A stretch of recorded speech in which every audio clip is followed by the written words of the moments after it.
Некаде конкретно месец јули до здравствениот дом во Скопје беше упатена обарање од група на граѓани за отварање на служба посебна за логопедија, односно логопед, овдека во здравствениот дом и во поликлиниката во Драчево.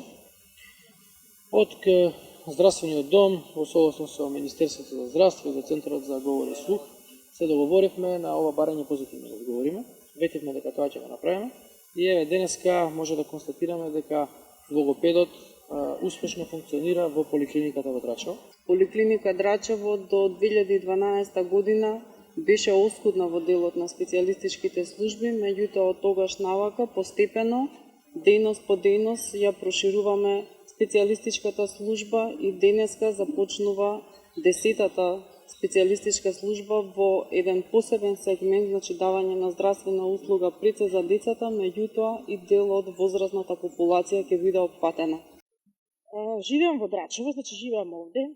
Јас сум баба на дете со посебни потреби. Одењето во град, тоест до центарот горе на клиника за слух и говор, е големо оптератување не само за внучето, како мало, и за мене.